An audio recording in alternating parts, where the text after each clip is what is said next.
Hello students and welcome back to the DCAS initiative. My name is Swaraj and today we are going to discuss few important topics of the day. So the first one is Essential Commodities Act. Second is government is planning to boost infrastructure in the area along the China border क्योंकि recently हमने देखा है कि India China dispute along the border चल रहा है. So there is a tense situation over there. Then the next one is Visiting Forces Agreement. This agreement was between Philippines and USA. So you should know this agreement. And the last one is Queer Inclusive Policy. So without wasting time, we will start with the first one. So Essential Commodities Act was in use because Cabinet has given his approval to the amendment.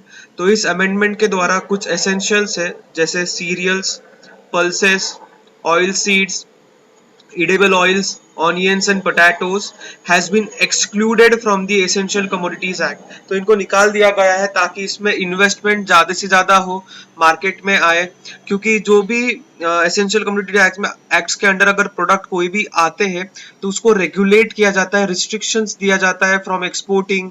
ठीक है, तुम उसको hold नहीं कर सकते हो, maximum मतलब एक लिमिट दिया जाता है कि जैसे फॉर एग्जांपल 1 किलो तक ही तुम अपने पास रख सकते हो, उसका पूरा जो बाकी है मार्केट में लाना पड़ता है. तो देखते हैं ये एक्ट के बारे में. तो ये एक्ट जो है इट वाज एनेक्टेड इन 1955. तो ये क्वेश्चन पूछ सकते हैं.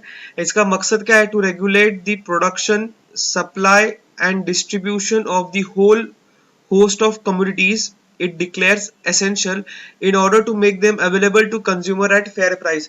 एकदम लेटेस्ट एग्जांपल है, जब ये कोविड-19 आया था तो हम लोगों ने देखा कि जो तुम्हारे मास्क है उसके रेट्स बहुत हाइक हो गए थे.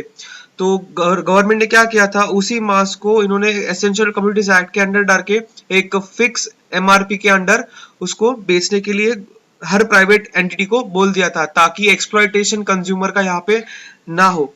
तो इस एक्ट के under it can include drugs, fertilisers, petroleum and petroleum products. And ये कौन कर सकता है? The centre can include new commodities and when the need arises. ठीक है, ये सेंटर कर सकता है जब भी उनको लगे कि मार्केट में प्राइस बहुत हाइक हो रहा है, वो टाइम पे वो किसी भी प्रोडक्ट को एसेंशियल कमोडिटीज एक्ट के अंडर डाल भी सकता है और उनको लगता है कि नहीं चाहिए तो उसको निकाल भी सकता है. And the government can also fix the MRP, maximum retail price of any packed product. तो ये भी वो बता सकते हैं कि कोई भी प्रोडक्ट कौन से मैक्सिमम प्राइस में तुम बेच सकते हो, which is declared at essential commodity. So moving next, the government plans to boost infrastructure along the China border. Basically, government ने बोला है कि 10% of central sponsored scheme should be spent on Ladakh, Arunachal Pradesh, Himachal Pradesh, Uttarakhand and Sikkim. तो ये states है जो China के साथ बॉर्डर करते हैं, तो क्वेश्चन ये सबसे पहले पूछ सकते हैं. और उन्होंने उसके बाद 784 करोड़ 2020 एंड 2021 के लिए एलोकेट किया है for the border area development programme. तो ये भी यहाँ पे बहुत इंपॉर्टेंट क्वेश्चन बनता है कि कितने पैसे एलोकेट किए हैं, तो वो 784 करोड़ है. And it will be developing strategically important villages and towns in the border areas. Basically अभी देखना बॉर्डर्स में मैक्सिमम विलेज जो है वो खाली है, कोई रहता नहीं वहां पे सिविलियंस. तो वो क्या करने चाहते हैं कि वहां पे वो इंफ्रास्ट्रक्चर डेवलप करेंगे, जैसे कि roads, bridges, primary schools, health infrastructure, play fields, irrigation work, mini stadiums, indoor courts for basketball, badminton, tennis within the 10 kilometers of the border. तो अगर ये वो क्रिएट करेंगे तो लोग वहां पे सिक्योर महसूस करेंगे, दैट गवर्नमेंट का वहां पे ध्यान है, एक सेफ प्लेस होगा तो लोग वहां पे जाके रहेंगे एंड वहां पे इनहैबिटेशंस बढ़ेगा. सो बेसिकली आज का प्रॉब्लम क्या है कि वहां पे कोई रहता नहीं है, तो China is trying to occupy that empty spaces. But जब वहां पे जाके लोग रहेंगे तो गवर्नमेंट उसके लिए क्या कर रहा है, उनको मोटिवेट कर रहा है, तुम जाओ वहां पे रहो, हम लोग है. एक इंक्लूसिव एनवायरमेंट वहां पे वो डेवलप कर रहा है, that by providing these basic amenities. तो देखना इंडिया चाइना बॉर्डर जो है it is around 3488 kilometers long. It is known as McMahon line after the author Sir Henry McMahon. 1913 में ब्रिटिश गवर्नमेंट एंड मतलब एक पैक्ट हुआ था, ट्राईपार्टिट पैक्ट कॉन्फ्रेंस, जिसमें इंडिया एंड तिब्बतियन इनको मतलब इन दोनों के बीच में एग्रीमेंट होके वो एक लाइन बनाई थी, बट वो रिफ्यूज कर दी थी किसने? चाइना ने. एंड 1957 में चाइना ने ऑक्यूपाई किया Aksai Chin and build a road over there, that led to the war 1962 में, जो इंडिया अनफॉर्चुनेटली हार गया था. एंड उसी के बाद एक लाइन ऑफ एक्चुअल कंट्रोल वहां पे हमने बना है, but it is also regarded by India, but it is not accepted by China. So यही अभी तक बॉर्डर डिस्प्यूट है, चल रहा है. And the next is visiting force agreement. This agreement was basically between Philippines and you can say US. So 11 फरवरी को Philippines ने officially बोला था कि वो अपना जो विजिटिंग फोर्सेस एग्रीमेंट है उसको टर्मिनेट करने वाले हैं यूएस से. बट अभी फिलहाल में वो न्यूज में इसलिए कि government of Philippines has suspended the plans, तो उन्होंने अभी मना कर दिया है of terminating visiting forces agreement, मतलब ये अभी इंटैक्ट है. तो याद रखना. और ये क्यों किया? Because to counters Beijing's rising regional power. अभी हम देखते हैं यहाँ पे, देखना यहाँ पे फिलीपाइंस है एंड यहाँ पे चाइना है. So basically this is South China Sea and यहाँ पे डिस्प्यूटेड एरिया है. तो South China Sea is a disputed area. तो यहाँ पे क्वेश्चन पूछ सकते हैं which countries border South China Sea. तो चाइना है, ताइवान है, फिलीपाइंस है, इंडोनेशिया, बुर्नई, मलेशिया, सिंगापुर, ठीक है, and Vietnam. These are the countries which are bordering South China Sea. And यहाँ पे बहुत डिस्प्यूट चल रहा है regarding over this. And these are the two islands. North west में देखना पार्सल आइलैंड्स है एंड यहाँ पे स्प्रेटली आइलैंड्स है जो क्लेम किया गया है चाइना ने. सो ये याद रखना यहाँ पे.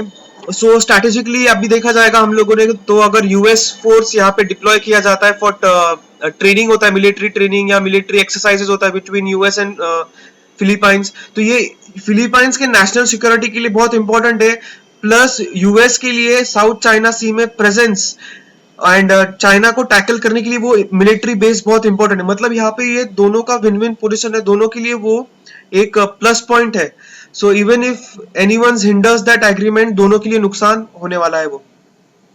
And what it is agreement? It is agreement between the country and a foreign nation having military forces visiting in that country. मतलब यूएस की मिलिट्री वहां पे विजिट कर सकती है, बट उनको रूल्स गाइडलाइंस फॉलो करने पड़ेंगे, करेंगे which are mentioned in the agreement and it will have a legal status. ठीक है, उनको लीगल स्टेटस दिया जाएगा. So it affirms the 1951 mutual defence treaty जो वो टाइम पे हुआ था, एंड 2014 में बराक ओबामा ने किया था enhance defence cooperation agreement between the US and Philippines for conducting joint exercise and operation in the Philippines. तो फिलीपाइंस का जो सेनेट है उन्होंने रेक्टिफाई किया था 1999 में.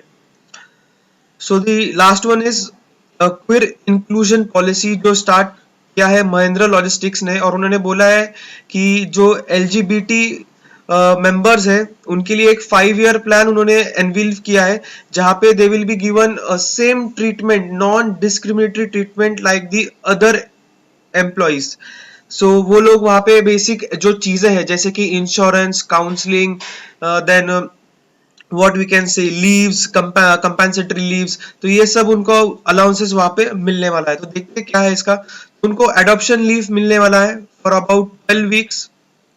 देन मेडिकल इंश्योरेंस मिलेगा. देन कंपेंसेट लीव मिलेगा, मतलब अगर कोई तुम्हारा इमीडिएट पर्सन की डेथ होती है तो 4 days का उनको लीव होता है तो वो मिलेगा. देन काउंसलिंग सर्विस मिलेगा. देन इक्वल अपॉर्चुनिटीज, एंड अगर सेक्सुअल हैरेसमेंट होता है तो it will be investigated by internal complaints team.